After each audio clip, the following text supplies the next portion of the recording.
Muito bem. Estamos gravando 10 de agosto, mais um encontro, o segundo encontro do semestre da disciplina de Marketing Design. Ainda com uma baixa audiência, mas aí estamos aguardando os colegas para chegarem. Quero, como fiz a semana passada, fazer o registro da importância de estarem com a câmera aberta. Então, Bruna, tu que não estiveste no nosso primeiro encontro, insisti muito assim para que abram a câmera. Obviamente que quando temos algum problema técnico, alguma dificuldade, ok, mas dentro da possibilidade de se abrir a câmera, gostaria bastante assim que todos abrissem a câmera. Rodrigo, faço também registro nesse sentido, para que tenhamos o contato visual. O contato visual sempre é importante para a interação, para qualificar a nossa interação. O contato visual é também importante, certo? Então fica esse pedido, Bruna e Rodrigo, e vou continuar insistindo assim com aqueles que forem chegando no nosso encontro desta noite, tá bem? Saudar a todos, saudar a Betina, Lucas, as gurias que acompanham o Lucas, a Rosane, a Cíntia.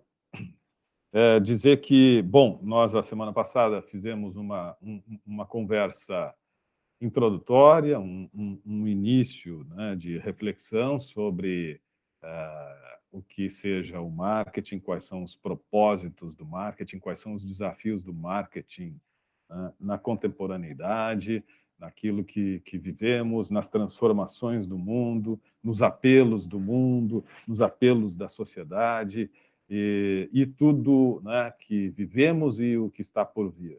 Então, fizemos, assim, primeiro, né, um pensar sobre o conceito tradicional, o conceito mais difundido de marketing, né, tentando, num primeiro momento, desmitificar aquele olhar de que marketing é propaganda, de que marketing é publicidade, de que marketing é comunicação, e compreender que programas de marketing, políticas de marketing têm que ter uma abrangência muito maior do que simplesmente se preocupar em como chegar a determinado público, como atingir esse público e de uma forma persuasiva, de uma forma convidativa, conseguir fazer com que esse público olhe para a tua marca, para o teu produto, que olhe para a tua empresa, que te olhe, e mais do que olhar, que se sinta atraído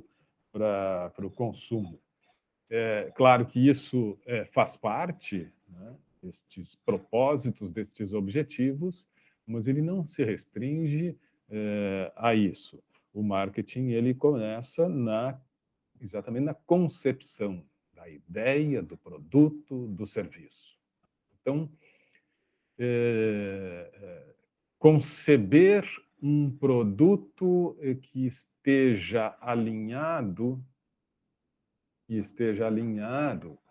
a alguma oportunidade, a alguma necessidade, a alguma possibilidade que exista no mercado, ou até que ainda não exista no mercado, mas que há indicativos, há perspectivas de que sim, determinado serviço, produto, ideia pode sim ter um espaço dentro de determinado mercado. Sejam bem-vindos, Fernando e Guilherme, que agora chegaram. O mesmo convite e apelo que eu fiz a semana passada segue, no sentido de que abram as câmeras assim que possível, sempre que possível. E estamos aqui só recuperando essa conversa inicial que tivemos na semana passada. E aí, então, aproveitando, né, que estamos nesse comentário da semana passada, finalizamos com o TDE, que é uma estrutura, não lembro, semana passada a Prefeitura de Butiá também entrou. Deixa eu ver quem é a Prefeitura de Butiá. Estou autorizando entrar aqui. Era um dos, não sei se era o Deixa eu ver quem é aqui que entrou, 19h13, e em seguida... Já que tá. Pô, autorizei e não chegou. Bom, daqui a pouco se identifica. E aí, dentro digamos, dessa nova metodologia que a UBRA adotou há alguns semestres, de ATC e TDE, mais precisamente no semestre 2020/1, né, de ter dividido, né, os encontros. Num primeiro momento, em que é denominado de ATC, aporte teórico metodológico de conteúdos, o ATC, e é esse momento que a gente vai trazer determinado conteúdo, vai trazer algumas, sim, né, vai trazer determinada teoria e tal, e aí na sequência sempre tem um trabalho complementar para ser desenvolvido, seja na sequência da aula mesmo, na mesma noite, ou em um momento oportuno durante a semana, mas antes do próximo encontro, porque no próximo encontro nós já teremos uma nova proposta, uma nova discussão, uma nova reflexão e tal. Então, na semana passada, conversamos sobre propósitos de marketing, desafios de marketing e tal, inserimos ali um debate sobre o minimalismo, sobre marketing sustentável, né? Fizemos uma conversa em torno disto, e o TDE provocava, né, ou trazia assim, uma sugestão de reflexão e debate em torno disso, trazer exemplos, se possível, né, associando ao marketing sustentável e tal, trazer exemplos de ações bem-sucedidas e de ações que não foram bem-sucedidas. Tivemos baixa participação, tá certo que a turma é pequena, mas a participação foi menor ainda. Participou o Guilherme, o Rodrigo, o Gabriel e o Fernando. O Rodrigo está aqui, o Guilherme está aqui, o Fernando está aqui, o Gabriel está aqui, todos os quatro estão aqui. Então fica aí o reforço para que todos sempre participem deste momento, que sempre é, digamos, uma complementação, uma possibilidade de enriquecer ainda mais. Quero abrir aí a possibilidade de vocês comentarem, mesmo que brevemente, mas acho que seria bacana vocês comentarem sobre os exemplos que trouxeram. O Guilherme, por exemplo, falou da Toyota, né, como um exemplo positivo, né, Guilherme? E trouxe a situação o caso do Neymar na campanha da Gillette. O Rodrigo fala da Nissan, o Gabriel fala da Manu, o Fernando fala do Itaú. Enfim, quem é que gostaria de fazer um breve comentário para compartilhar com os demais colegas, para a gente, né, digamos, dar um fechamento e já começar a encaminhar para o nosso novo tema da noite aí, que nós vamos falar sobre as questões dos profissionais de marketing. Sobre as questões dos profissionais de marketing. Nós vamos conversar sobre isso hoje. O TDE que eu acabei de registrar ali, minutos antes da aula, vai tratar disso. Depois eu vou explicar como é que vai funcionar e tal. Mas antes de partirmos para o tema da noite, vamos fazer um breve comentário. Quem é que gostaria de trazer aí os exemplos? Quem se inscreve? Vamos com calma, porque todos querendo falar ao mesmo tempo não vai dar. Vamos com calma aí. Vamos lá. Participação. Isso é importante. Guilherme e Rodrigo não abriram a câmera. Bruna está quietinha, não se manifesta. Bruna, está tudo bem por aí? Tu me ouve, Bruna? Hein, Bruna? Escreve no chat, Bruna. Diz que tu está bem. Diz que tu tá por aí nos escutando. Oi, sim, tô bem. Mas não consegue abrir a câmera, tá com dificuldades técnicas? Rodrigo, Guilherme, me ouvem? Eu vou ser chato com vocês.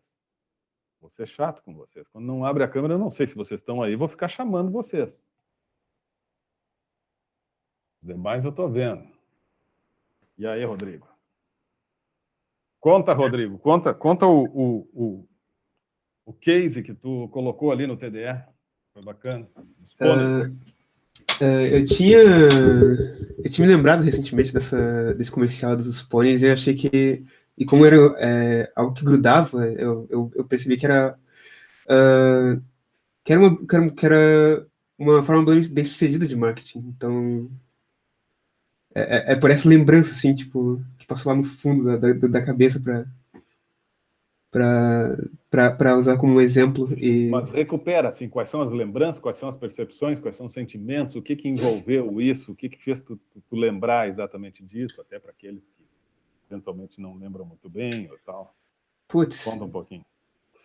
acho que foi algum momento que eu tava pensando, tipo, eu tava pesquisando sobre marcas, daí do nada me surgiu na cabeça, eu não sei exatamente como dizer, assim, a que ponto, assim, Mas sabe? tu lembra da música, tu lembra dos...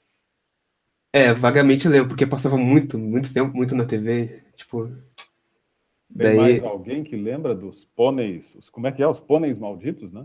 isso. Lembra, Betina? E tu tem ideia do que era aquela campanha dos pôneis malditos? Tu lembra alguma coisa a mais? Que tipo de associação tu faz com isso? Ou todos? Enfim, estou perguntando para todos aqui, estou jogando a pergunta só para a gente ver o quanto essas coisas realmente fixam, o quanto realmente mantém algum tipo de percepção positiva ou não, o quanto associa-se a esse fato, esse evento, a marca, né? Você tem lembrança da marca que Tem, trabalhou? chegou a ter lembrança da marca na época. É que era muito. É que era muito algo assim. Que passava muito na TV, era muito comentado, assim. Porque tinha um lado que era meio tipo de provocação, sabe? Sim, Sobre as outras marcas que falavam sobre potência e tal. Mas eu não. sim. Assim. Mas tirando só isso Era uma da música. provocação com a concorrência, né? Era uma Isso. provocação com a concorrência. Era uma provocação mais focada pela concorrência. Sim, Mas de resto, assim, eu só me lembro mais da música e de como. De como. Era algo muito assim, que grudava mesmo. sim, sim. E casos que deram errado, que foram mal pensados, mal concebidos. Eu vi que o Fernando falou do Bombril, né, Fernando? E até mostrou, se não me engano, tu mostrou a imagem que depois eles tentaram se retratar, né? E aí mudaram a imagem utilizada na campanha e tal. É isso, né, Fernando? Boa noite. Tá me ouvindo? Boa noite. Sim, tá bom, tá ótimo. É isso aí. Eu dei uma pesquisada ontem sobre essas informações ali, daí apareceu isso ali que eu achei bem. Daqui a pouco o cara não se ligou na hora de ter feito, né, a imagem gráfica ali. Se o cara analisasse, foi o cabelo crespo, né? Sim, Daí o pessoal começou a chamar nas redes sociais sobre que era meio racista, né? Sobre aquele merchandising, aquela propaganda ali, né? sim, Daí tiver que se retratar, né? Pegou mal para a marca Bombril na época, né? sim. Quer dizer, uma arte, uma criação interessante, mas se descuidaram em um erro grave, né? Porque tu tem que ter essa capacidade essa sensibilidade, eu vou dizer, não é nem capacidade, essa sensibilidade de perceber, né?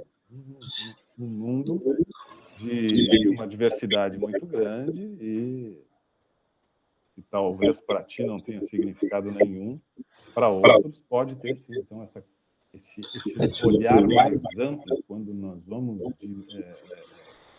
desenvolver uma comunicação de massa, esse olhar mais amplo é fundamental. Né? Vai estar falando com muitos públicos, né? Com muitos diferentes, com percepções diferentes. Com licença, professor. Conceitos diferentes.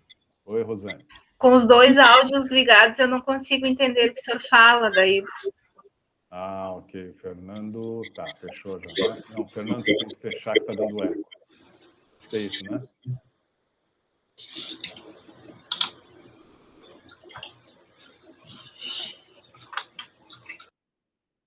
Deu, ok. Resolveu, né? Muito bem, legal. O exemplo do Guilherme, né, do Toyota, também foi um exemplo interessante, né, Guilherme?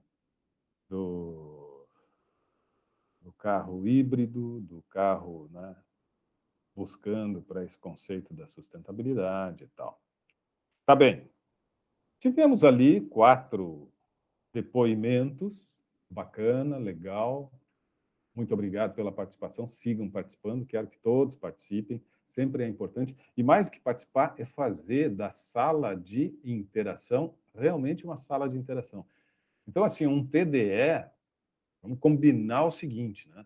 Vamos combinar que um TDE jogado dentro daquela estrutura do ambiental, jogado dentro de uma sala de interação, é uma atividade que já parte do pressuposto que tem que ter algum tipo de interatividade. Hoje nós vamos ter um TDE que vai falar... Eu joguei 9 questões lá para dentro.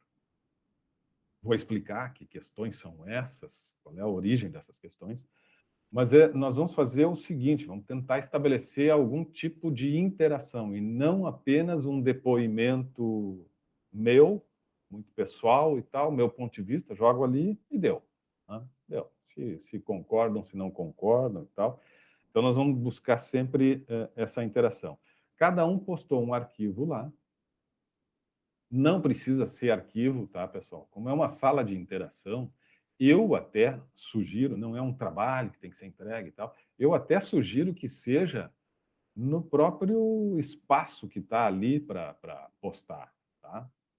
Me parece assim, ó, que dentro de uma sala de interação nós temos uma condição melhor para estabelecer algum tipo de debate, de interação, já postando, eu não tendo que abrir arquivo e tal, já dentro da sala mesmo, estou vendo a postagem anterior, já estou fazendo algum comentário sobre o que o colega escreveu, concordo, discordo, reforço, reitero, né? E assim por diante.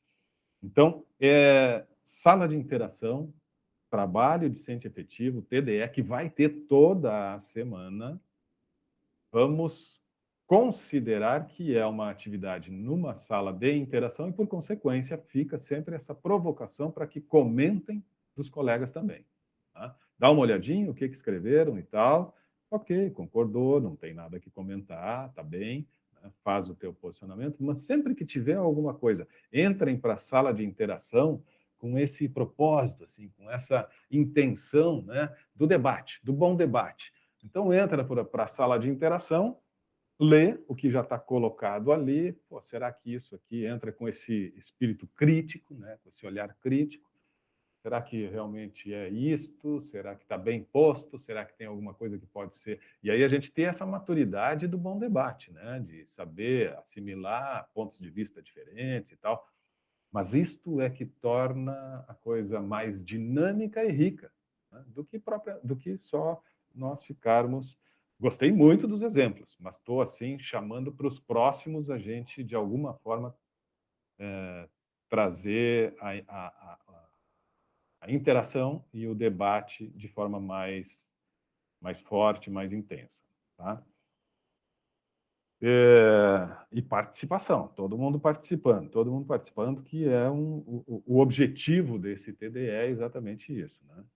Sempre complementar o que a gente discute. Bom, então o marketing, agora, né, encaminhando para aquilo que nós vamos tratar hoje, o marketing nós vimos que tem algumas premissas. Ele existe não apenas, como falei agora há pouco, com o propósito propósito de comunicar, de transmitir, né, uma ideia, um produto ou um serviço, mas ele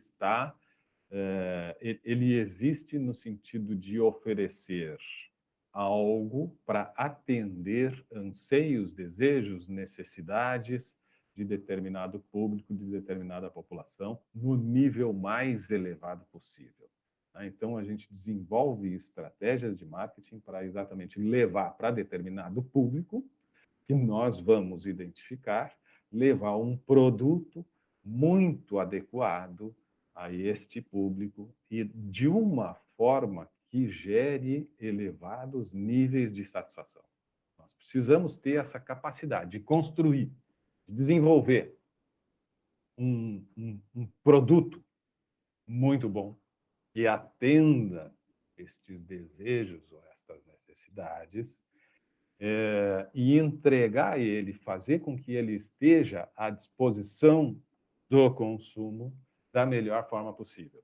E este consumo acontecendo que seja um consumo que venha a provocar elevados níveis de satisfação. Esse é o propósito de marketing. E para que isto, então, se concretize, nós precisamos dominar conceitos básicos em torno de mercado, porque marketing é uma palavra que deriva... marketing, o que significa marketing? Né? Estudo dos mercados. Marketing, estudo dos mercados. Mercare, vem da expressão mercare, e é conhecer mercado. Então, quando a gente está falando de marketing, nós não estamos falando de propaganda, nós estamos falando de mercado, conhecer mercado.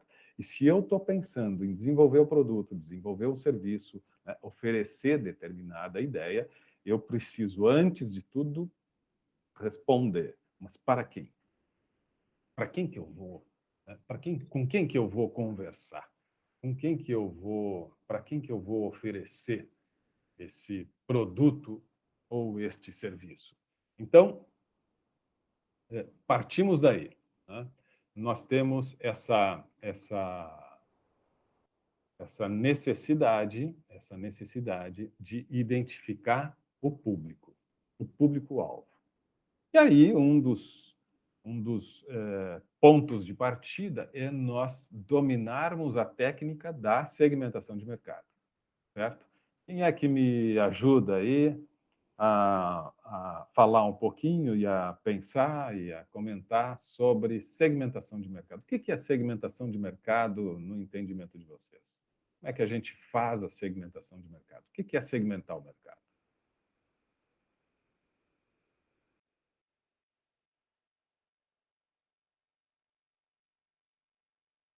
Identificar o nicho para que tu vai comunicar e atender as necessidades, daí tu conhece teu público por essa segmentação.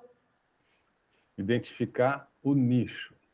Segmentar o mercado, identificar o nicho. O nicho e o segmento não são necessariamente a mesma coisa. Não. O nicho é o segmento do segmento, o nicho é um grupo muito restrito de indivíduos, de pessoas que pertencem a este universo maior, a este mercado, mas que tem um grande número de características em comum.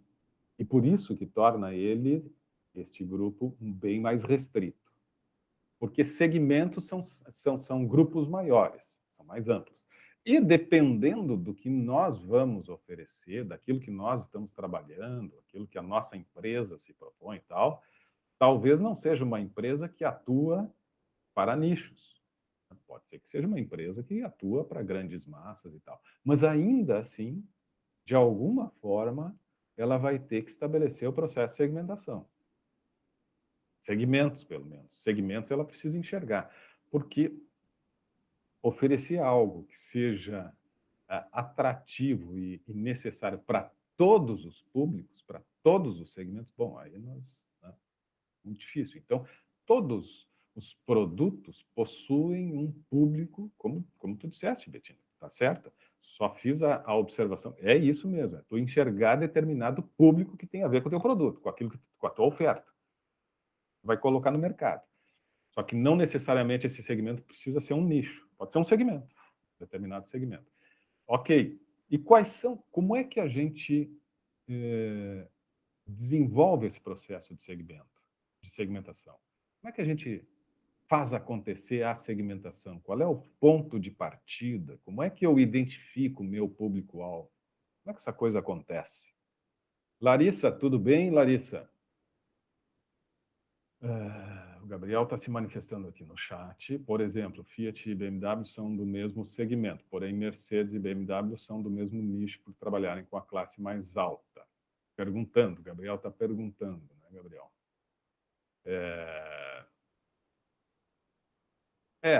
Vejam, o nicho, na verdade, eles podem estar disputando no mesmo segmento. Como eu disse, o nicho vai ser talvez um grupo dentro deste segmento maior. Vai ter características ainda mais peculiares. E aí pode ter um nicho dentro destes segmentos. Mas realmente tu vai ter diferentes segmentos entre as montadoras ou as marcas de automóvel. Tu vai ter, sim, aquelas mais populares, aquelas... Né? Então, sim, tu tem segmentos e dentro dos segmentos pode ter, eventualmente, nichos. Deixa eu insistir aqui com Larissa. Larissa, me ouve? Tá tudo bem?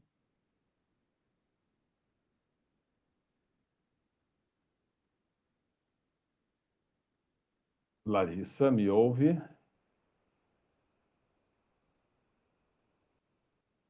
É uma preocupação que eu tenho. Como é que eu vou saber que as pessoas estão aqui? Como é que eu vou...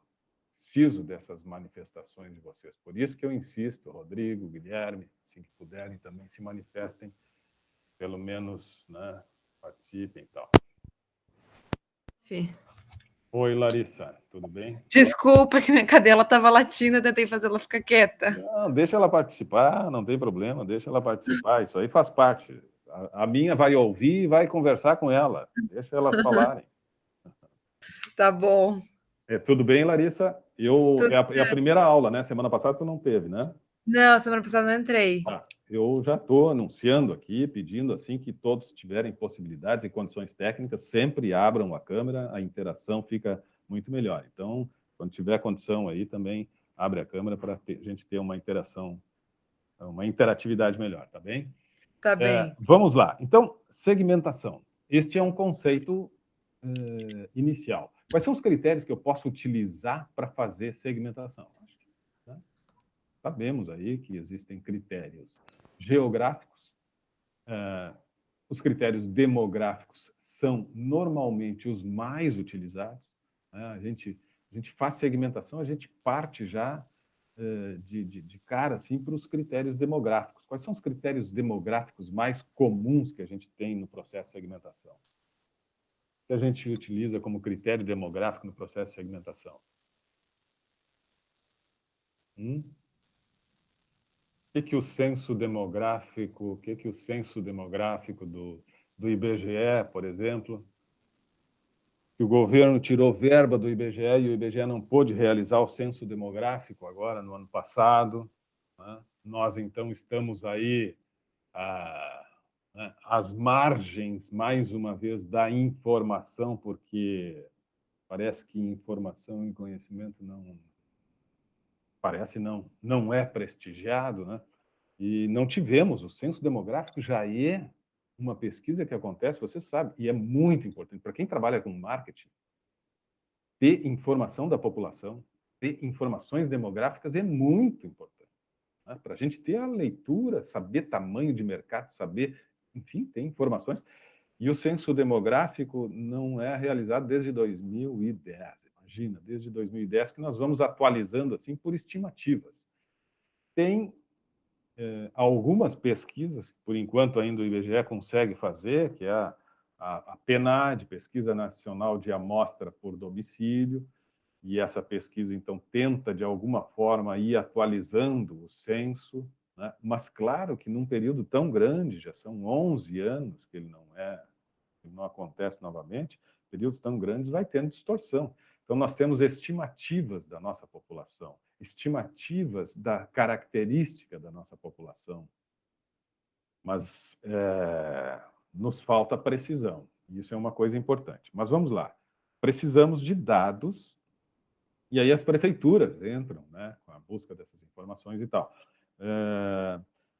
Dados demográficos, gênero, idade, classe social.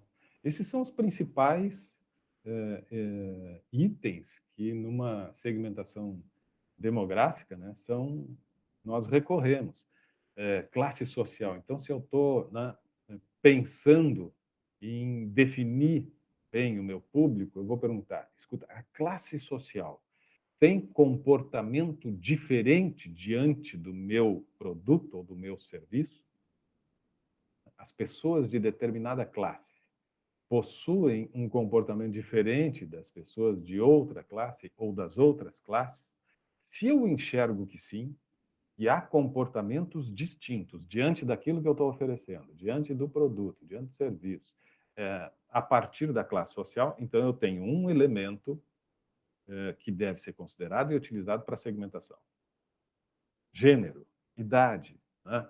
Então, pessoas, sei lá, com mais de 50 anos, olham da mesma forma para o serviço, para o produto que eu estou oferecendo, do que as pessoas com uma faixa etária entre 20 e 30 anos. Se eu começo a perceber que existem diferenças significativas, importantes, de comportamento, de reação, de preferência, de gosto, de atenção ao que eu ofereço a partir de critérios que dizem respeito à idade, bom, então eu tenho mais um critério importante para começar a trabalhar na minha segmentação.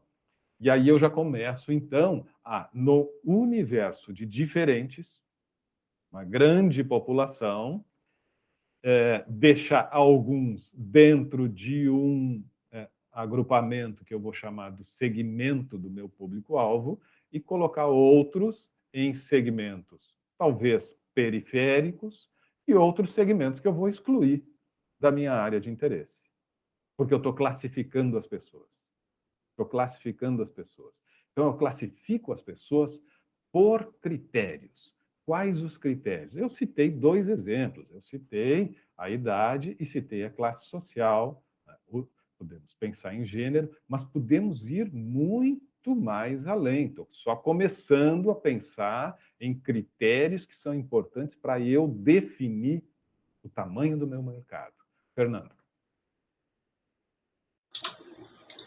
Eu ia comentar, exemplo, as empresas, elas criam os produtos de primeira linha e de segunda linha, né, para atender os 2 tipos de mercado, né, daqui a pouco não está conseguindo vender o produto de primeira linha naquela localidade, o de segunda vai andar bem, né.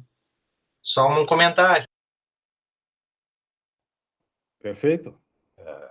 Não necessariamente, mas são alternativas, né? São alternativas no sentido de buscar atingir um público maior.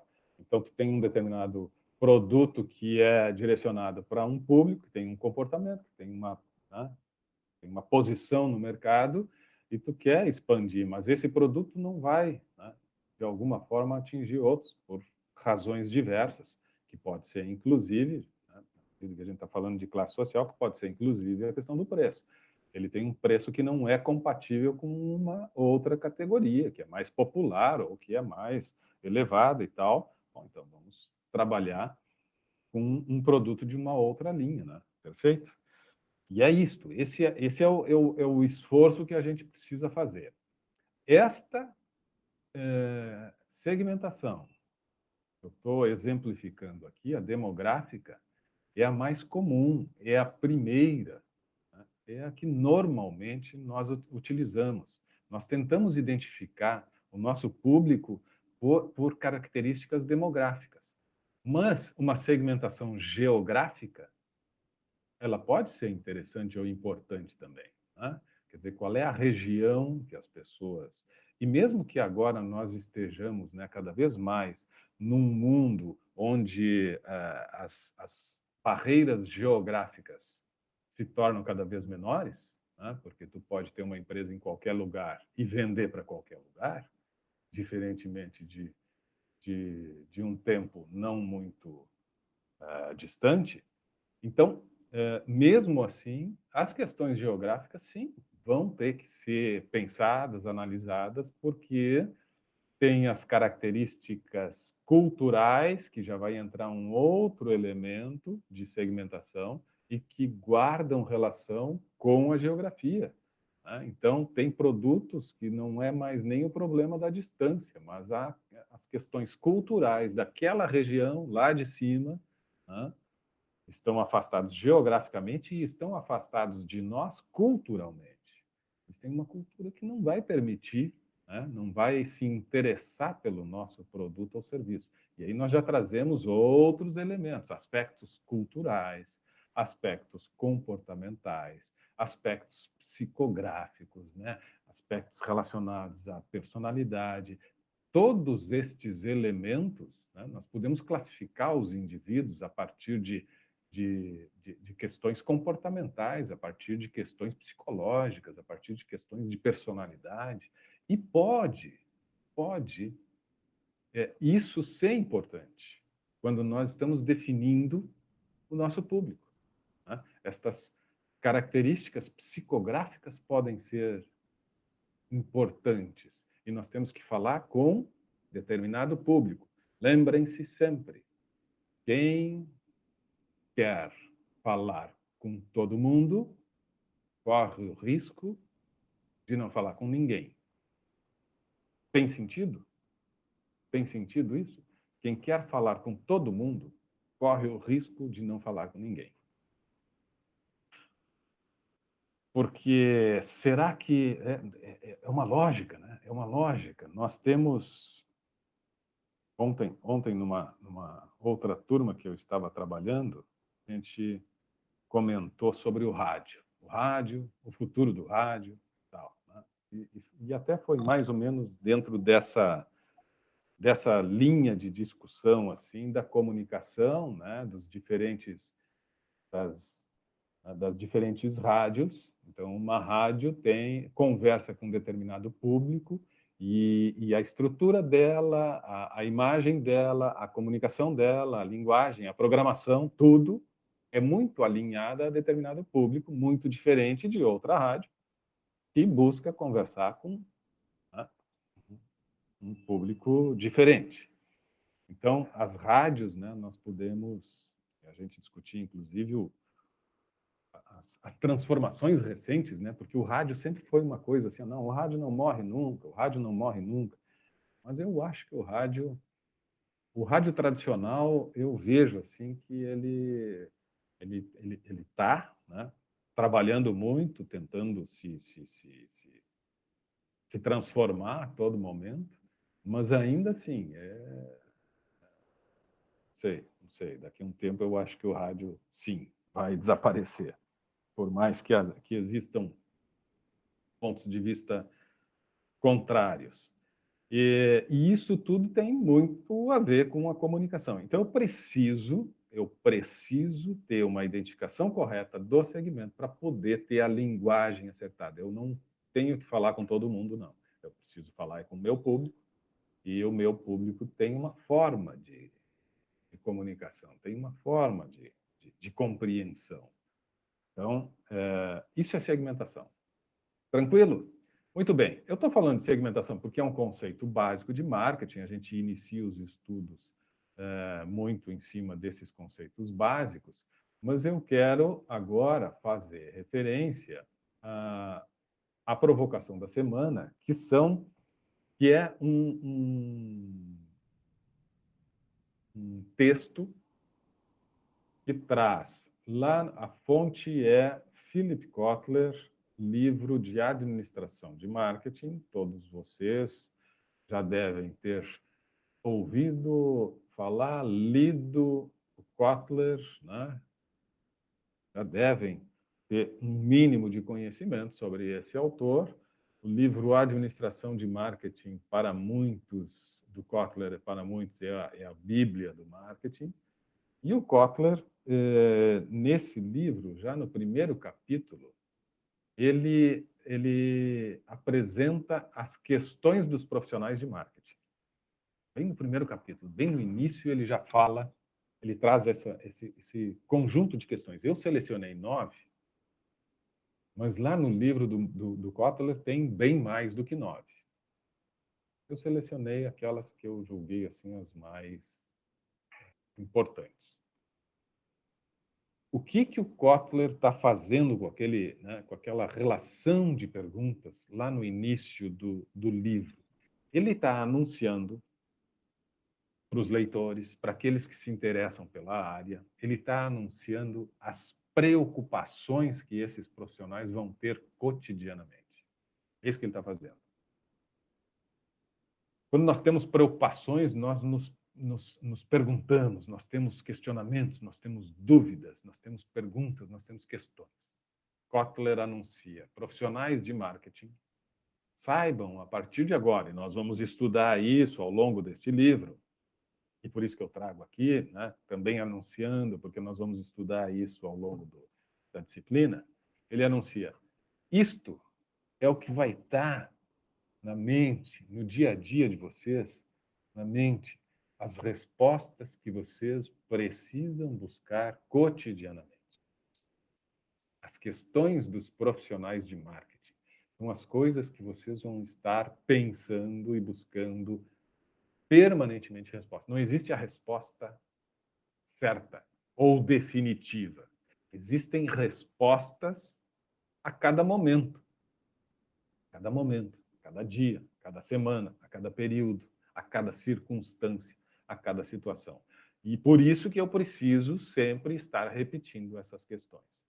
Então, no TDE, que vai ser o norte da nossa conversa hoje, o TDE traz 9 dessas questões.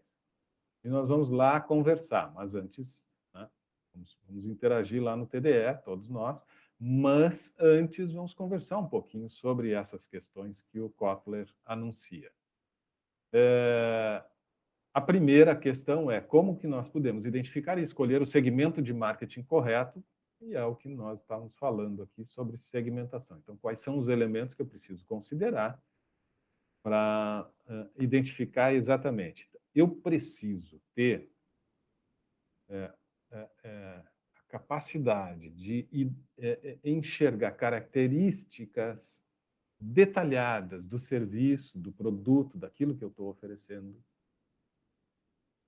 saber quais destas características são importantes, são necessárias, são elementos significativos para determinado público, que é o meu público-alvo. E a partir disto, né, eu começo, então, a delimitar as características desta população, que mais se identifica com o meu produto. A gente precisa fazer um exercício muito forte. Como é que eu descubro isso? Como é que eu desenvolvo esta técnica para conseguir associar as características de determinado produto ou serviço que eu julgo serem as mais importantes com determinada parcela da população que vai se constituir no meu público-alvo, segmento de meu interesse? Pesquisa. E nós vamos falar muito sobre pesquisa, porque eu tenho que ter essa competência de pesquisar o mercado, de compreender o mercado, de interpretar o mercado e constituir, a partir disso, né, um cenário em que eu perceba quem é mais ou menos interessante aos meus propósitos. Muito bem. Aí, depois disso, tem uma segunda questão que o Kotler anuncia como sendo: olha, isso aqui tu tem que toda manhã, quando tu inicia a tua atuação profissional, tu tem que pensar. A segunda questão é: como podemos diferenciar o que nós oferecemos daquilo que a concorrência oferece? A gente vai conversar muito sobre essa necessidade do processo de diferenciação constante, né? Então, nós, enquanto consumidores, isso foi uma reflexão da semana passada, nós, enquanto consumidores, estamos cada vez mais exigentes. Concordam? Estamos cada vez mais exigentes. Por conta, como refletimos semana passada, por conta do próprio cenário concorrencial. Quer dizer, existem tantas possibilidades que isso transfere o poder de escolha para o consumidor. Quando o consumidor está diante de um ofertante apenas, bom, ele depende daquele, e o poder está na mão de quem oferece. Na medida que aparecem novos players, novos ofertantes, né? A oferta se multiplica, quanto mais oferta, o poder começa a migrar daquele lado para o lado do consumidor, que vai dizer, olha, se tu não melhorar essa oferta, eu tenho essa outra opção, e se ele também não tiver algumas condições, eu tenho mais esta e mais aquela opção. Então, né, o poder de negociação vai se transferindo. Como nós podemos nos diferenciar destes que concorrem conosco para continuar tendo um razoável poder de negociação? E se eu ficar muito semelhante ou aquém daquilo que está sendo oferecido no mercado, eu perco o poder de negociação. Então, essa é uma preocupação constante do profissional de marketing. Aí a terceira questão pergunta sobre como responder a clientes que nos pressionam por preços mais baixos. E aí alguns de vocês talvez estejam pensando, não, mas dependendo do produto, a questão do preço nem vai ser tão relevante assim. Mas o preço sempre tem uma importância. O preço sempre tem participação no processo. Concorda? Pode não ter muita participação, mas em alguma medida ele participa. Em algum momento ele vai entrar nesse processo decisório. Nós, como consumidores, sabemos. Não sei se foi nessa aula passada, nesta turma, que nós conversamos. Tem muitos produtos no supermercado que são oferecidos com este rótulo, né, de um produto verde, de um produto sustentável, de um produto que tem preocupação com o meio ambiente, de um produto que tem preocupação, que tem uma atuação que é de uma marca ou de uma empresa que tem uma atuação muito forte na área de responsabilidade social e tal. Então, estes apelos da sociedade contemporânea estão vinculados e presentes em determinada marca, em determinado produto. Não raro, estes produtos possuem um preço superior comparado com os produtos da mesma linha. E aí nós, consumidores conscientes, que valorizamos estas práticas, que nos preocupamos com o meio ambiente, que nos preocupamos com a sustentabilidade, nós, consumidores, olhamos primeiro para esse produto e sabemos que é importante comprar deles. Aí o preço fala também e eu acabo comprando daquela empresa que talvez nem tenha estas práticas. Um conflito entre a questão econômica e a consciência social, a consciência, né, ambiental, e que sim, né, muitas vezes nós enfrentamos. Quando vamos no mercado, pensem o quanto essa preocupação faz parte do nosso comportamento de consumidor. Me digam, vocês, o quanto o comportamento do consumidor, o quanto o comportamento de vocês, enquanto consumidores, tem influência, é norteado, é referenciado por estas políticas ou por essas preocupações, vamos dizer assim, por essas preocupações relacionadas à sustentabilidade, ao meio ambiente, à responsabilidade social. Vocês têm esse olhar?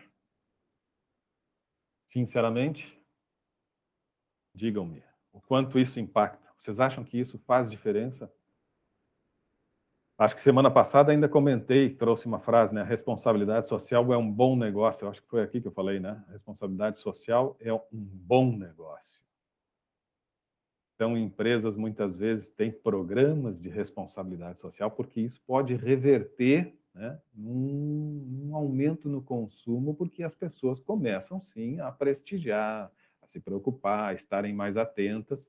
e a valorizar ou a prestigiar, né? Prestigiar é a palavra certa, prestigiar estas marcas que, sim, estão aí atuando, né, com muita responsabilidade social. É um bom negócio. Né? O quanto o nosso comportamento sofre essa influência e segue orientações, né, ou se vincula a isso. Temos apegos, né, temos, vamos dizer, né, fidelidade é um termo forte, né, a gente usa muito em marketing, fidelidade, mas é um tema muito forte, fidelidade, porque ser fiel à marca hoje realmente tu precisa ter muitos argumentos, a marca precisa realmente te dar muitos elementos, precisa ter, né, muitas justificativas para te manter fiel a determinada marca. Somos cada vez mais infiéis às marcas, porque são muitas possibilidades, são muitas alternativas, são muitos convites que nos chegam. E o quanto nos tornamos, então, né, simpáticos e fiéis a determinadas marcas por critérios relacionados à sustentabilidade. Bom, se isso faz diferença, pode ser, então, um elemento que justifique a nossa política para responder aos clientes que é a questão 3 do Kotler, aos clientes que nos pressionam por preço mais baixo. Então, o produto está mais caro, sim, mas nós somos uma empresa que atua em prol da sustentabilidade, em prol da melhoria da sociedade como um todo, em prol, né, do meio ambiente. Por isso, né, nós temos alguns custos adicionais que acabam fazendo com que o produto seja de um preço mais elevado, mas temos motivos para isso. Isto é uma questão de escolha, de definição de política, de definição de qual caminho nós vamos tomar. Né?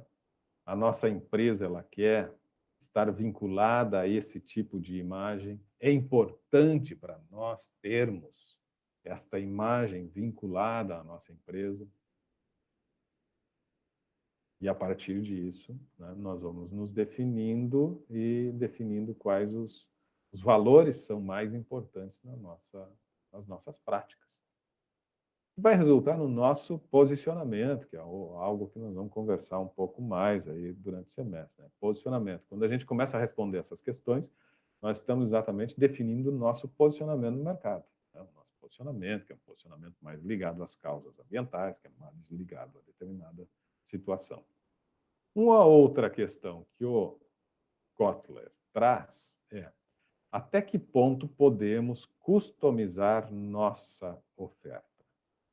Até que ponto podemos e devemos customizar a nossa oferta? Que diz respeito a esta condição de oferecer determinado produto, mesmo que seja um produto com produção em massa, mas que seja entregue a cada consumidor e crie nesta entrega o sentimento de que é um produto único, de que é um produto feito para ele. Né? Customizar é tu passar essa sensação, esse sentimento de que é um produto que foi feito, que foi feito para mim. Bettina. É muito da questão da experiência que tu, na verdade, o que tu tem que vender a experiência para o cliente, não o produto, né? Então, por exemplo, esses tempos eu vi, por exemplo, a Apple, ela não vende um celular, ela vende... Ai, me fugiu a palavra. Ela vende status. Então, assim, tem que ver até que ponto tu tá colocando valor, agregando valor no teu produto, né? E fazendo o cliente, ele tem que desejar, não o produto, mas sim a experiência que ele vai ter ao adquirir aquilo, né? Então, eu vejo mais ou menos assim. Legal, Bettina, porque essa é uma a experiência, a palavra experiência é uma palavra que nós que vai ser recorrente aqui, né? A questão da experiência. esse teu depoimento, essa tua lembrança e exemplo com relação à Apple, o que objetivamente... A mim está acusando... Eu estou vendo vocês se movimentarem aqui, mas acusou que eu perdi a conexão. Voltei. Chegou a cortar para vocês aí? Não. Caiu e voltou. Muito bem. A Apple. O que efetivamente a Apple traz de benefícios objetivos, concretos na operação e que representa, assim, na operacionalidade cotidiana aquele equipamento com relação à concorrência? E aí tu tocou no ponto certo, né? O que ele mais traz de benefício, ele não é, ele sai desse campo operacional e concreto e objetivo. E vai para o outro lado, que é a outra segmentação que nós falamos agora há pouco, que diz respeito a aspectos psicológicos, né, e de status e tal. Então, o que representa tu ter, né, aquela marca ali na tua mão? Perfeito. Mas customização é isso, né? É passar essa ideia de que tu está oferecendo algo. Customização é nesse sentido. Está oferecendo algo que seja muito próprio. Eu vou comprar determinado produto, seja lá o que for, e é como se ele fosse para o Jefferson. Não é para mais ninguém. Esse produto tem a minha cara. Fala, Betina. Não, eu só queria complementar que eu até tenho salvo essa coisa que eu li, que é assim, o que realmente as marcas vendem. Daí tem, por exemplo, a Disney, que eu até falei do jeito Disney de encantar clientes na semana passada, que a Disney ela não vende ingressos para um parque, ela vende a realização de um sonho. E o Spotify, ele não vende músicas, ele vende a praticidade. Então, que é para parar de vender produtos e serviços e vender experiências. Então, é mais essa ideia da experiência que teu produto vai dar para o cliente, não o produto em si. Sim. E agora, só pegando um gancho e retomando uma coisa que a gente falava, é legal esses exemplos, essas participações de vocês, porque vão trazendo, né, uma coisa puxa a outra. Eu trouxe o Spotify agora, e agora há pouco eu estava falando do rádio, né?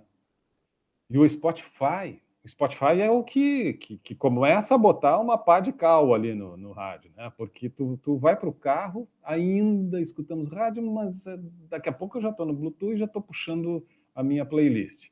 E o Spotify agora, vocês já devem ter ouvido falar, ele vai permitir, porque nós temos o podcast, mas agora nós vamos poder gravar como se fosse um programa de rádio nosso. Quer dizer, não apenas... Vai ser uma mistura de um podcast com uma playlist. Tu vai ter a tua seleção musical e tu vai poder ainda interagir e tal. Olha os caminhos, né? E por isso que eu penso assim que o rádio é um sobrevivente, realmente, mas é um sobrevivente que tem os dias contados naquele formato tradicional. O rádio vai ter que se reinventar. E, na verdade, está se reinventando. Por exemplo, um podcast dentro da linha de telejornalismo, né? Um dos podcasts que tem maior audiência é o Assunto, da Renata Lopretti. O Assunto da Renata Lopretti, que é um podcast sobre política, sobre economia e tal, dentro desta linha, né, atendendo este público. E ele nasce de onde? De um programa da Globo. Renata Lopretti é comentarista da Globo. Mas a Globo começa a promover e dar espaços, e não só a Globo, todas as redes de televisão, porque precisam se reinventar também. Porque daqui a pouco a TV aberta começa a perder espaço para a TV canal fechado. O canal fechado começa a perder espaço para stream. Aí a Netflix está dominando, a Netflix começa a perder espaço porque vem Amazon, porque vem Disney. Então, vejam, a movimentação do mercado e as transformações que vão acontecendo nesse mercado é muito dinâmico, né? E aí, bom, o canal aberto está aí porque nós temos ainda diferenças na população muito grandes e tem, sim, uma parcela significativa que não têm acesso, que não têm condições técnicas, inclusive técnicas e econômicas, né, de ter acesso ao stream ou aos canais fechados. Mas isso é uma questão de tempo, de avanço da tecnologia, de popularização dessas tecnologias e, por consequência, né, de, inevitavelmente, transformação e reconfiguração de todo o mercado, e cada vez numa velocidade maior. Né? Netflix foi pioneira. Ser primeiro sempre é muito importante, mas tu tem que ser primeiro sempre, né? O amanhã já tem que ser primeiro com alguma novidade. Como se diferenciar da concorrência? Então, porque eles vêm. Olha aí, HBO. A HBO já está aí. E a HBO, né? Então, tu tinha os canais fechados e agora tu tem stream HBO. E aí, quem tem pacotes de canal fechado está perdendo também. Fernando, desculpa, me entusiasmei e não vi que tu tinha levantado a mão. Não, eu queria comentar ali sobre o exemplo que eu vejo bastante, a experiência ali, nem as pizzarias hoje em dia, está cada vez crescendo mais as pizzarias temáticas. Bastante estão crescendo, não é pelo produto em si, pela pizza, mas o pessoal vai para conhecer o ambiente, o local, pela experiência, que nem a Bettina falou, né? É verdade. Tiveram uma dificuldade agora nos últimos tempos.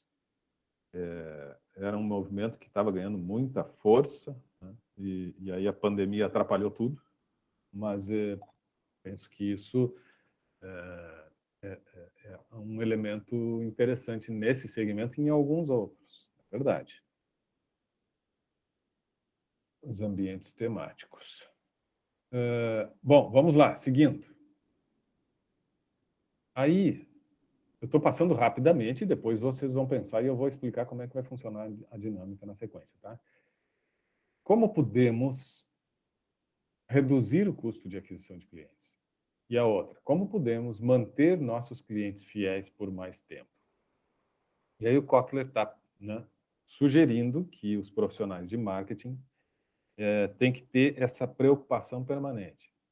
Custo de aquisição de clientes. Existe custo.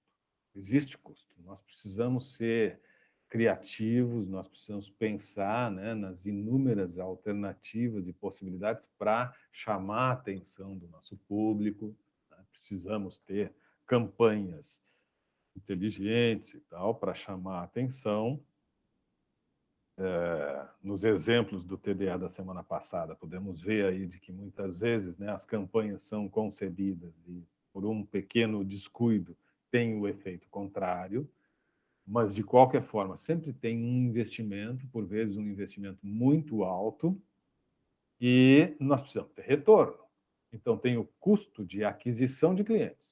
E mais do que esse custo de aquisição de clientes, qual é o que eu posso fazer para manter esses clientes? Porque se eu consigo manter os clientes, bom, eu consigo, ao longo do tempo, né, ir distribuindo e minimizando, tornando menor esse custo de aquisição.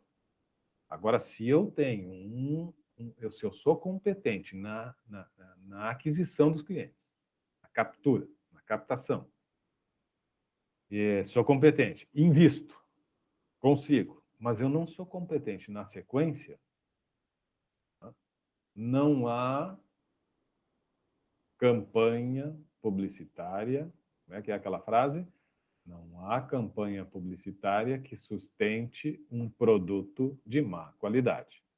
Então, eu sou bom de papo, eu sou bom de vendas, eu sou um bom comunicador e eu convenço as pessoas a comprar.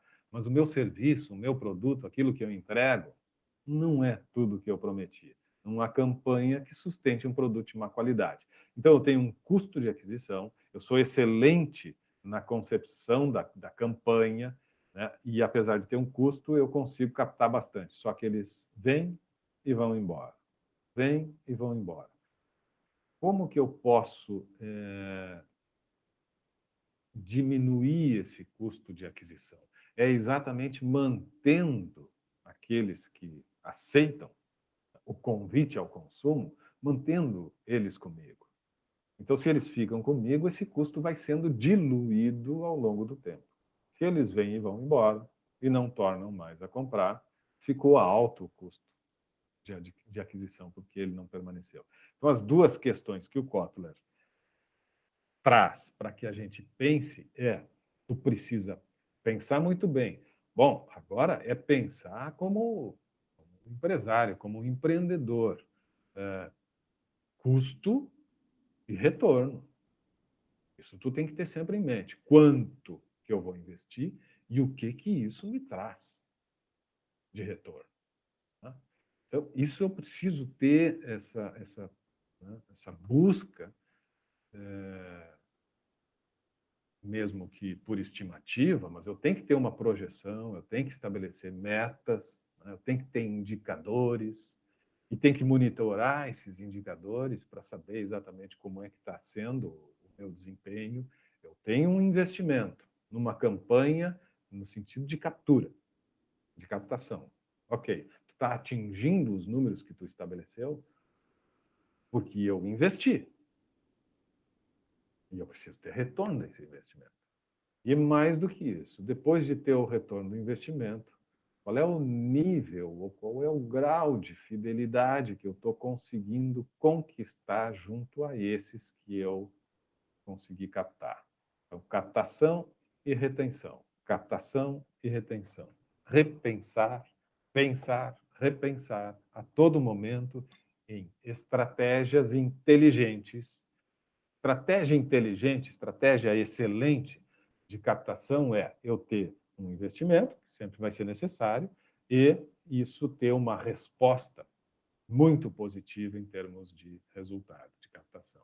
E depois eu diluir o custo da captação ainda ao longo do tempo que os clientes seguirão num relacionamento com a minha empresa. Pensa. Aí ficou uma matemática ideal. Eu tive um investimento, esse investimento me trouxe um retorno imediato, e mais do que um retorno imediato, tive a capacidade de, ao longo do tempo, ir diluindo ainda mais esse custo do investimento. Isso a gente precisa alcançar. Não é simples, como já falamos aqui mais de uma vez, cada vez temos mais oportunidades, então conseguir manter o cliente fiel, conseguir nos manter enquanto consumidores, nós, o quanto somos fiéis às marcas, é cada vez mais difícil. Então, esse é um pensar que o Kotler também traz para os profissionais. Pense sempre. E na mesma linha, ele pergunta como medir o retorno do investimento, seja em propaganda, seja em promoção de vendas, seja em relações públicas.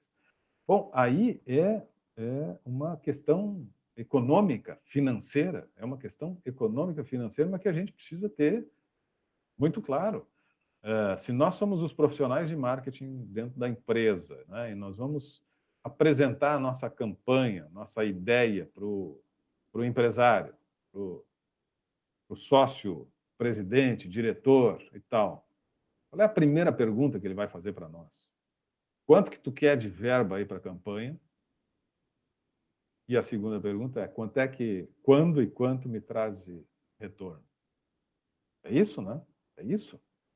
Mas se nós estivermos no mercado aí com a nossa empresa, toda vez que nós tivermos que investir R$1, a nossa pergunta é, estou investindo R$1 e quanto ele me traz de volta? Qualquer área. Vamos contratar um profissional, quanto que ele custa e o que ele vai me trazer? Eu vou investir em desenvolvimento de novos produtos, quanto custa e o que isso vai me trazer? Eu vou investir em pesquisa, quanto custa e o que isso vai me trazer? Qualquer real que eu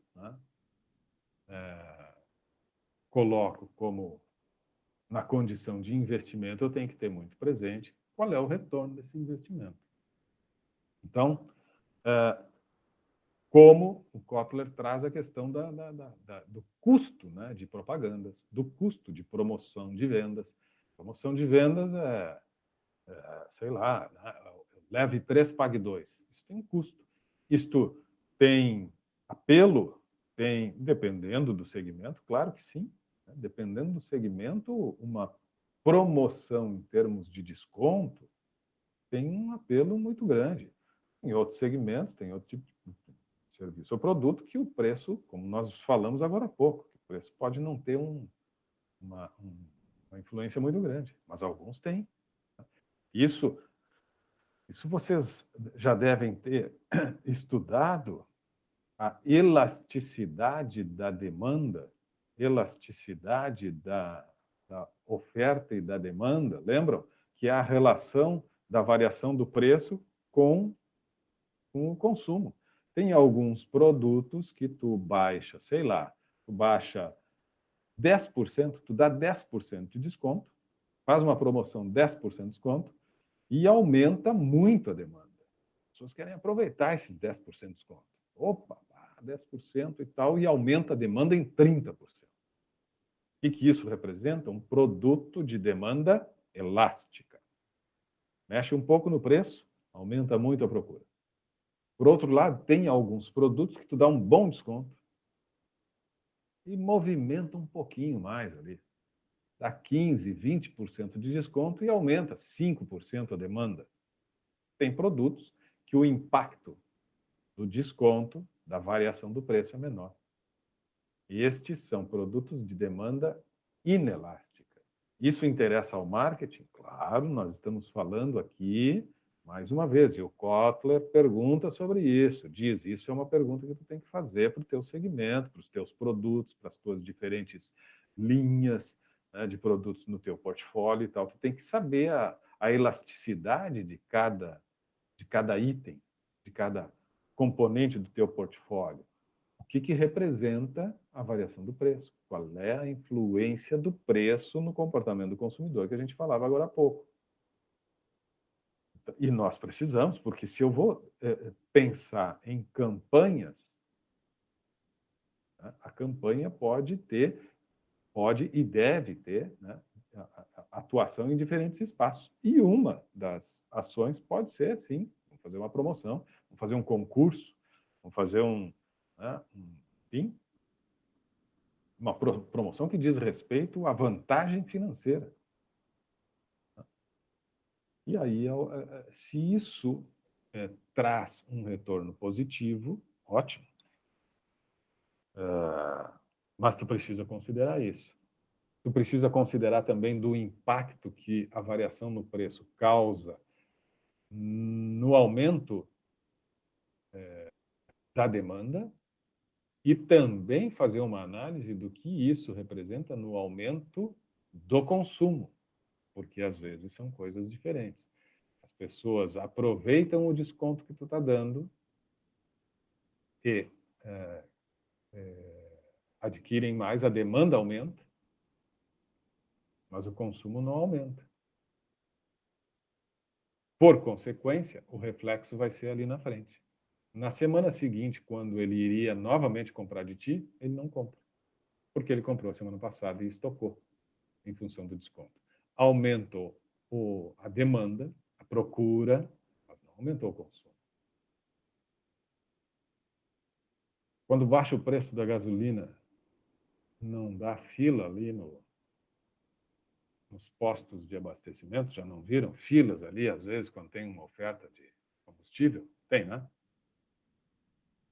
O que está acontecendo ali? As pessoas vão viajar muito mais? Vão andar muito mais? Não, elas estão aproveitando aquele momento, vão encher o tanque e tal, mas, em geral, claro que daqui a pouco, como tu está com mais gasolina, tu até pensa em passeio, mas, em geral, o que acontece? As pessoas não vão mudar a sua rotina e o seu cotidiano, vão continuar saindo, indo para o trabalho, fazendo isso, fazendo aquilo e fazendo as coisas que fazem cotidianamente.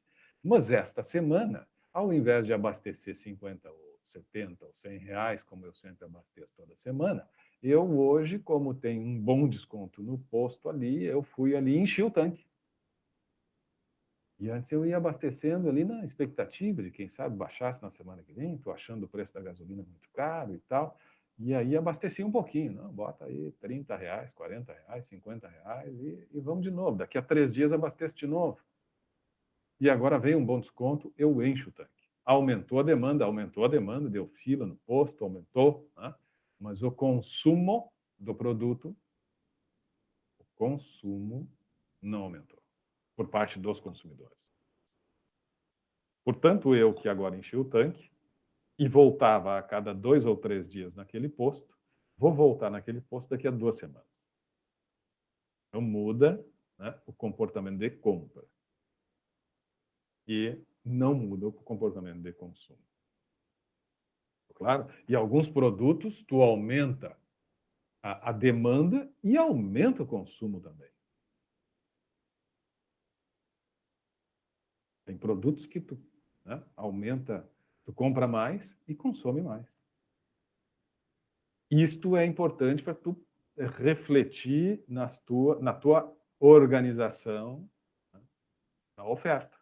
Que tipo de campanha e que em algum momento pode considerar uma promoção de vendas. Pode. Porque a promoção de vendas vai chamar a atenção e tal. Qual é o custo disso?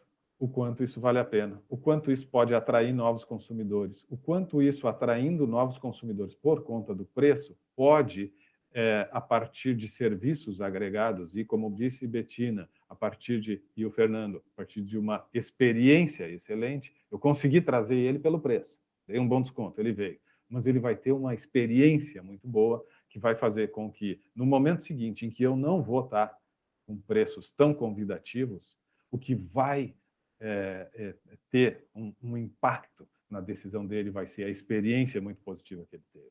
Então, é um conjunto de estratégias que eu vou desenvolvendo, num primeiro momento para atrair, mas na sequência ou junto, criando elementos que gerem uma experiência extremamente agradável, e aí, na sequência, eu não tenho mais oferta, mas eu tenho a experiência gerada, e uma experiência altamente positiva que faz com que ele volte. Captei cliente, conquistei e tive a capacidade de retenção. Legal, vamos adiante.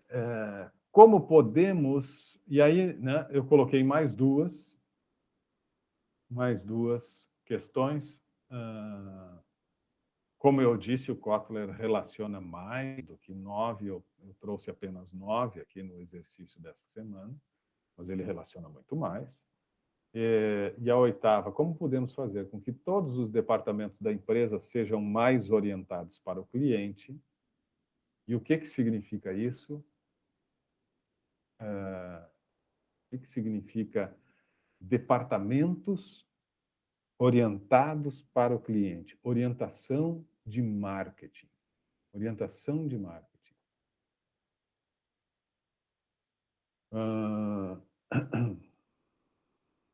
Termos orientação de marketing, todos os departamentos da empresa terem orientação de marketing, significa que tu estando lá na área de contabilidade, financeira, logística, qualquer área, RH, qualquer área da empresa, a nossa rotina, o nosso trabalho, aquilo que a gente faz no dia a dia, precisa ter a consciência da sua participação em um processo maior que culmina com a satisfação do cliente, com a excelência no serviço, com a excelência na experiência.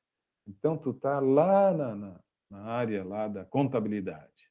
De alguma forma, tu precisa te enxergar neste contexto muito maior que representa um processo que deve culminar com a excelência na oferta, na entrega, na experiência.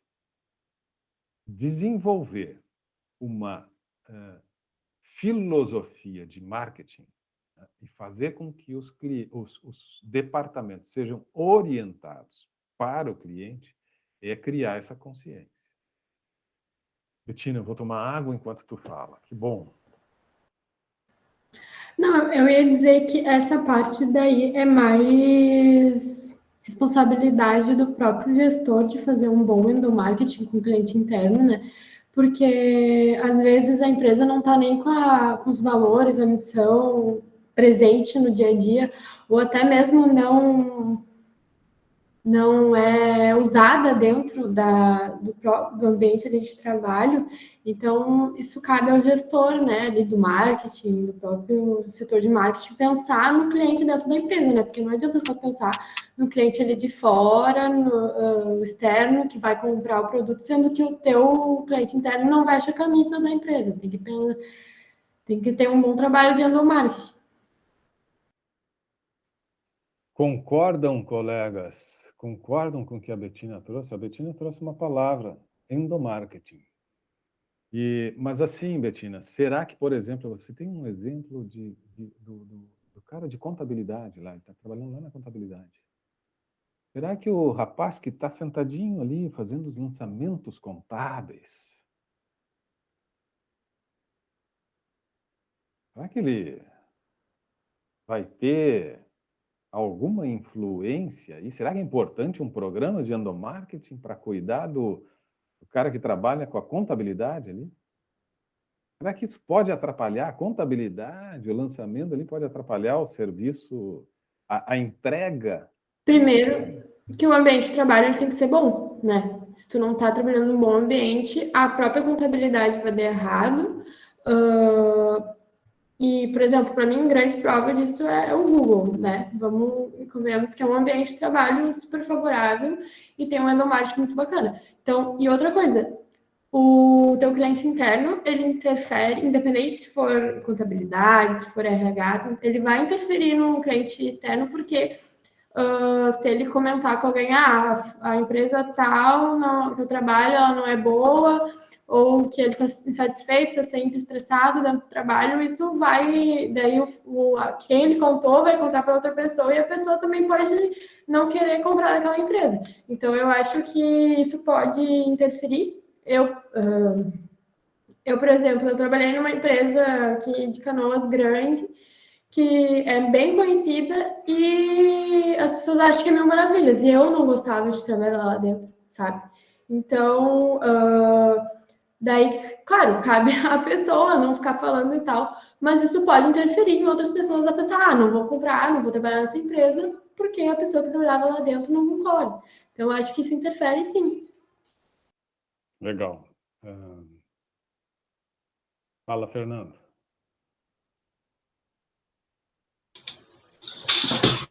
Eu ia comentar a questão, às vezes o produto, exemplo, eu sou vendedor, né?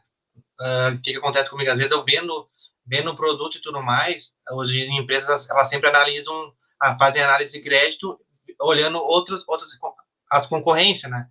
Se o cliente tem boleto de outra empresa, por aí vai, né?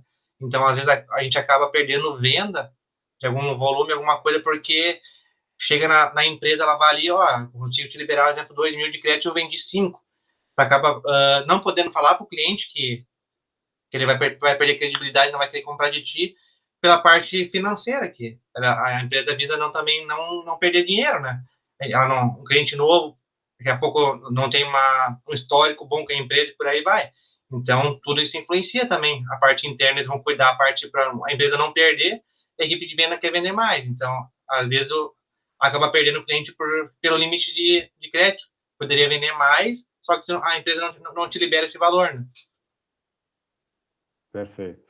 Essas são as conexões, né, que existem dentro da empresa, quer dizer, nós temos uma grande engrenagem e acho que vocês trouxeram aí os elementos que justificam essa observação, esse ponto do Kotler, né, quando fala de todos os departamentos ter essa orientação para o cliente, essa visão de marketing, essa filosofia de marketing.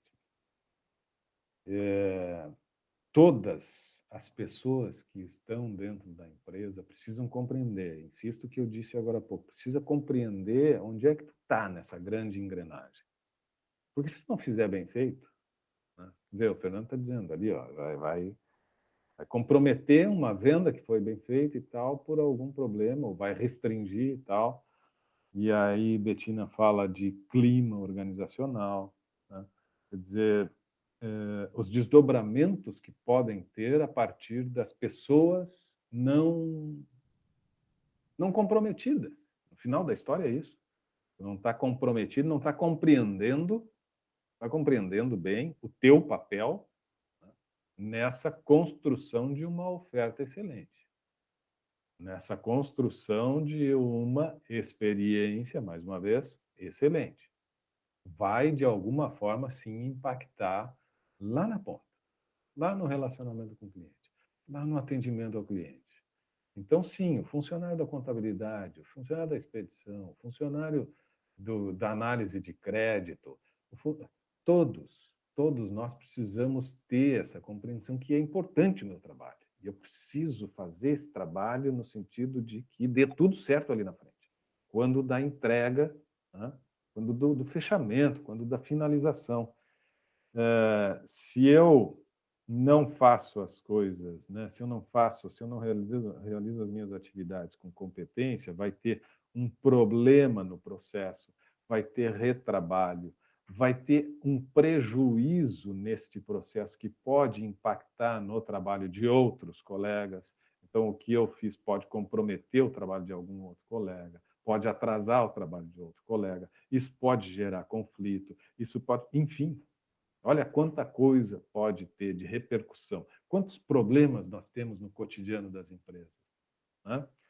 E muitas vezes por essa falta de eficiência, por essa falta de competência, por essa falta de compreensão e de preocupação com o melhor possível, né? De compreensão desse processo todo e do quanto eu sou importante.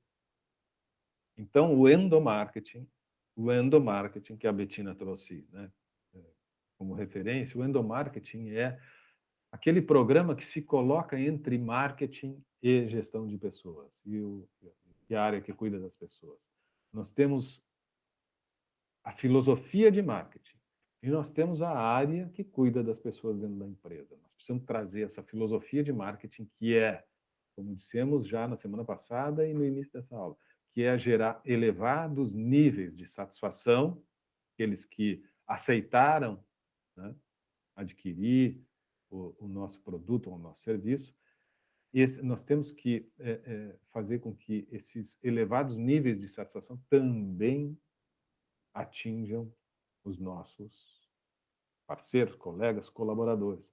Pessoas dentro da empresa precisam estar satisfeitas e felizes.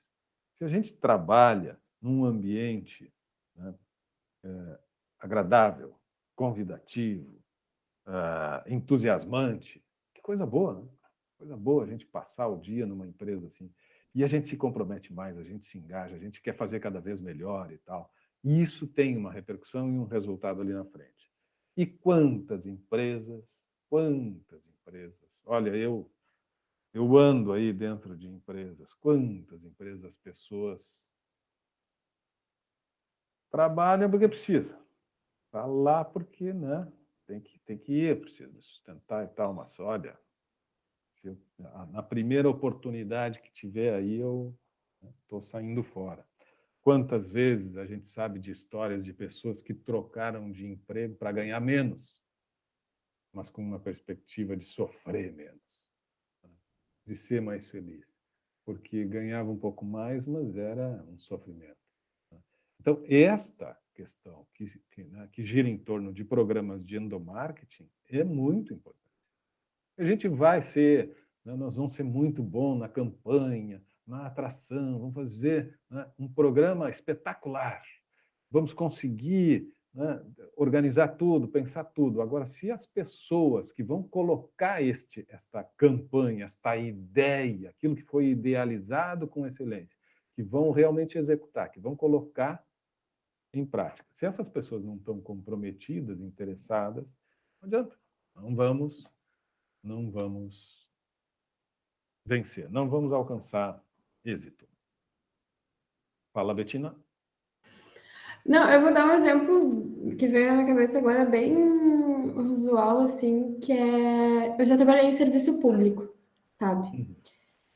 E essa coisa, assim, da contabilidade influenciar no cliente final, digamos que na área em que eu trabalhava, às vezes eu precisava passar por diversos setores para dar uma resposta para o cliente e eu não conseguia dar essa resposta, porque eu dependia de um setor, que o setor falava que eu dependia de outro, e acabava que sempre a pessoa que estava ali querendo o serviço, eu não conseguia ajudar, porque eu não tinha ajuda dos superiores, e era sempre um caos, assim, sabe? Então, por isso que também, às vezes, a gente vê várias pessoas que moram em cidades reclamar disso, mas é que realmente tem vários setores que a gente depende e o cliente final está sempre insatisfeito, porque é uma incompetência muito grande dos setores acima, sabe? Então, realmente pode influenciar muito, muito a má organização, a falta de visão e tudo mais numa empresa, tanto pública ou privada, né? Na gestão pública, né, Betina e colegas, na gestão pública tem o problema ainda da questão da estabilidade e tal, que muitas vezes as pessoas, né, não se sentem ameaçadas, e aí tem uma cultura. Isso não dá para a gente dizer que é sempre assim. A gente sabe que tem órgãos públicos e tem muitos departamentos e tal que funcionam, que é bacana da gente ver e tal. Mas sabemos também que, olha, tem muito setor, tem muita área pública que dá uma tristeza. Tem gente querendo fazer a diferença e tem gente não querendo. Daí quem quer fazer a diferença acaba se ferrando. Mas isso é mais forte na coisa pública, né? Porque na iniciativa privada, se tu fizer isso, tu tem os dias contados, né? Tu não vai ter espaço. Se uma empresa funciona assim, não vai ter também prosperidade. Agora, na gestão pública, é um desafio que nós temos aí, né? Desafio que nós temos. Legal. E a última questão para a gente encaminhar agora o nosso final desta noite: como buscar ou preparar-se para inovações disruptivas em nosso mercado de atuação. E aí até botei um linkzinho ali que fala sobre inovação disruptiva, né? Cliquem ali, é uma matériazinha bem pequena, mas que, né, traz alguns exemplos ali do Uber, do Airbnb, que são, né, essas situações novas que mostram que aquilo que a gente falava agora há pouco, desse dinamismo enorme do mercado, né? Essas novas possibilidades, destas novas perspectivas, e que são essas estratégias disruptivas,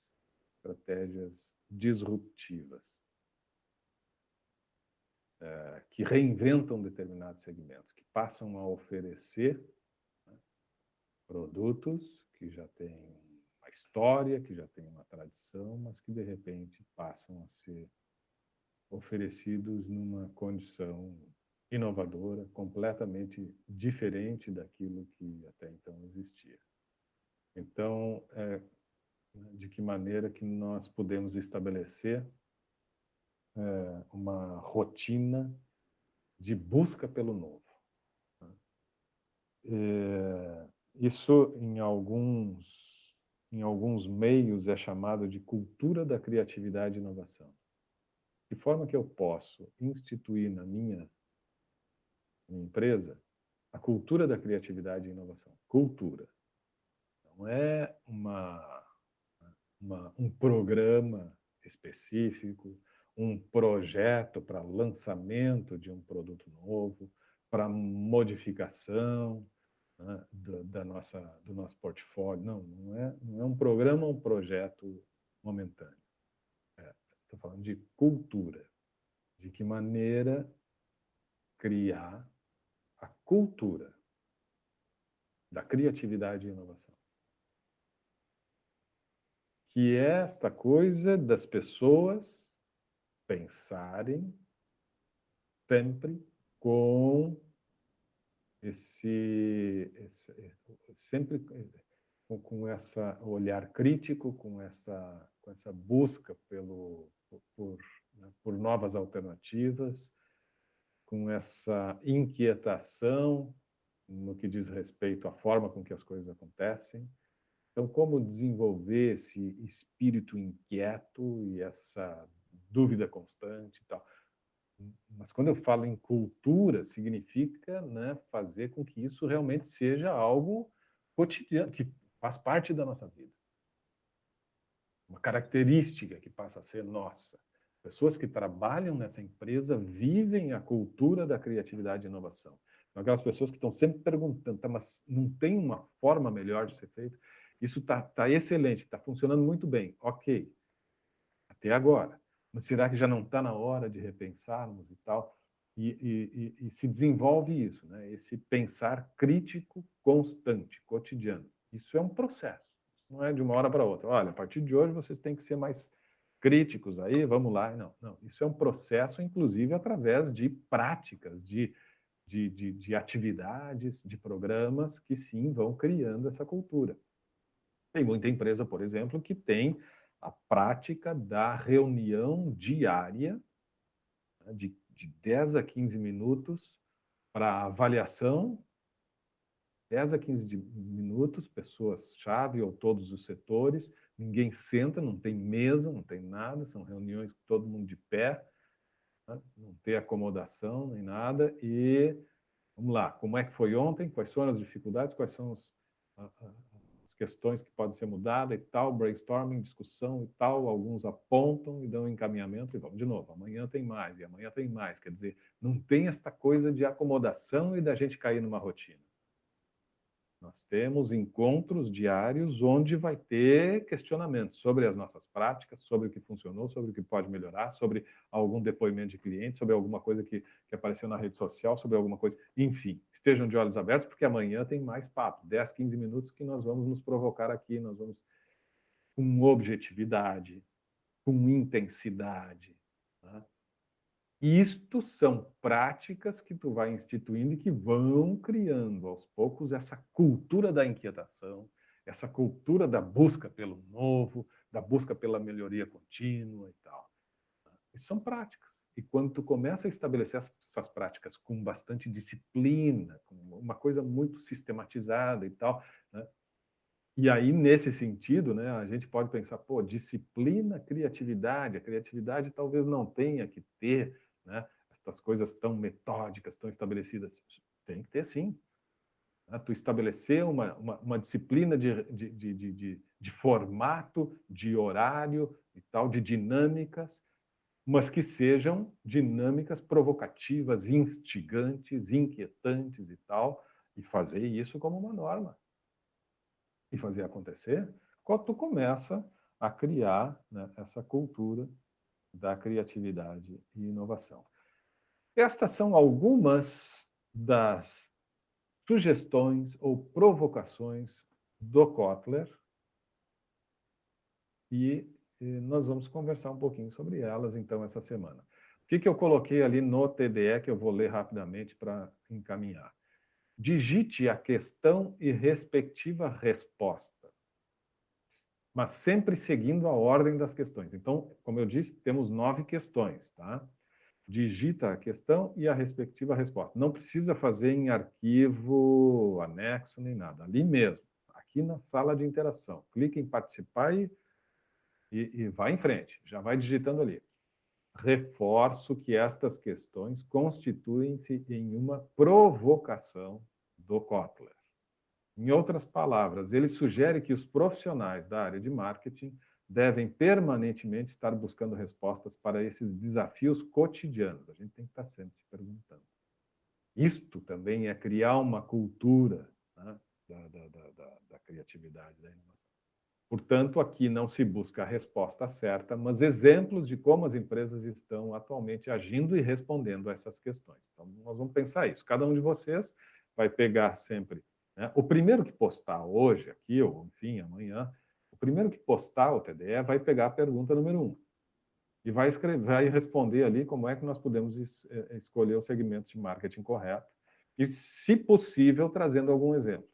Então, a gente tem que escolher o segmento considerando as características do produto, verificando as variáveis demográficas, geográficas, psicográficas e tal.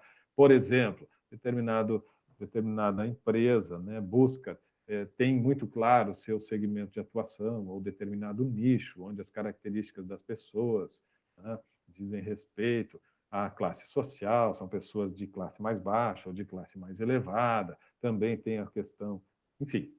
Vamos trazer um exemplo e escrever ali como é que o que a gente tem que pensar e como é que a coisa acontece na escolha do segmento. O que vai escrever na sequência vai escrever sobre a pergunta 2 do Kotler. Como é que nós podemos diferenciar aquilo que a concorrência, né? Termos diferenciais diante daquilo que está sendo oferecido no mercado? Como eu falei no início, e isso não está explicado no TDE, mas vou falar aqui, tentem se lembrar ali, não está no TDE. Comenta, faz um fechamento, um comentário sobre a questão anterior. Então, o Fernando respondeu primeiro. Aí a Larissa vai responder, olha, concordo com o Fernando, bom exemplo e tal, até tem um outro exemplo também, pode trazer outro exemplo e tal, ou só concordar, ou discordar e tal, não temos problema. Temos um espaço de interação. Concordar. E sobre a questão número 2, que diz tal, a minha opinião é a seguinte, Aí vem o Lucas. O Lucas, olha, o que a Larissa, né, coloca, eu acho que não, por isso. Mas acho legal que o Fernando, ou se também não tem, né, algo para complementar com o Fernando, tudo bem. Mas sempre que possível fazer referência ao que foi posto anteriormente. E sobre a questão 3, eu quero dizer isso.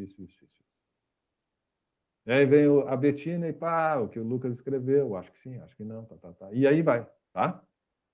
E seguindo a ordem das questões. Para dar esse caráter de sala de interação. Vamos interagir entre nós.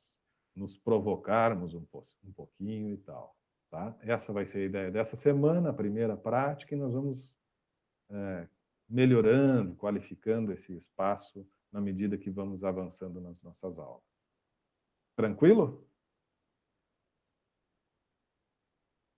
Alguma dúvida? Um espaço aí final para tirar dúvidas, esclarecimentos, senão vamos encaminhando para o fim.